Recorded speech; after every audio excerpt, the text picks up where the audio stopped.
Happy hormones ఇవి మన life కి చాలా చాలా ఇంపార్టెంట్. 4 ఇంపార్టెంట్ అయిన హ్యాపీ హార్మోన్స్ గురించి మీకు చెప్తాను. ఫస్ట్ది డోపమిన్. దీన్నే ఫీల్ గుడ్ హార్మోన్ అని కూడా అంటారు. ఆ గుడ్నెస్ మీరు ఫీల్ అయినప్పుడు మీ బ్రెయిన్ చాలా చలాకీగా పనిచేస్తుంది. సో తద్వారా మీకు లెర్నింగ్ అబిలిటీస్ పెరుగుతాయి, మెమరీ పెరుగుతుంది. Second hormone serotonin. దీన్నే న్యూరో ట్రాన్స్మిటర్ హార్మోన్ అని కూడా అంటారు. ఈ హార్మోన్ బాడీలో కరెక్ట్ గా రిలీజ్ అయితే మీకు చక్కగా నిద్ర పడుతుంది, తిన్నది బాగా డైజెస్ట్ అవుతుంది, ఆకలి టైంకి వేస్తుంది.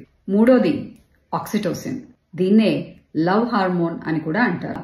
తల్లి బిడ్డ మధ్యలో ఉన్న రిలేషన్షిప్ కి చాలా ఇంపార్టెంట్ అయిన ఒక హార్మోన్. ఎవరి మీదైనా సరే ఒక ఎంపతి, ఒక ట్రస్ట్, నమ్మకం, ప్రేమ ఇలాంటి గుణాలన్నీ కలగడానికి రీజన్ ఈ ఆక్సిటోసిన్. ఇద్దరు వ్యక్తుల మధ్య గాని ఎవరి మధ్య అయినా ఒక బాండింగ్ పెరగాలన్నా, రిలేషన్షిప్ స్ట్రాంగ్ గా ఉండాలన్నా ఈ ఆక్సిటోసిన్ ఒక రోల్ చాలా ఇంపార్టెంట్. Fourth hormone endorphin. దీన్నే స్ట్రెస్ బస్టర్ హార్మోన్ అని కూడా అంటారు. ఈ పర్టికులర్ హార్మోన్ మీరు లైఫ్ లో స్ట్రెస్ఫుల్ సిచ్యువేషన్స్ లో ఉన్నప్పుడు మీరు ఆ స్ట్రెస్ గురి కాకుండా ఉండడానికి ఒక కామ్నెస్ ఇచ్చే ఒక హార్మోన్ ఈ ఎండార్ఫిన్. ఇంత ఇంపార్టెంట్ అయిన ఈ హ్యాపీ హార్మోన్స్ ని మన బాడీలో రిలీజ్ చేసుకోవడం ఎలా? ఏం టెక్నిక్స్ యూజ్ చేస్తే ఈ హార్మోన్స్ విరివిగా మన బాడీలో రిలీజ్ అవుతాయి?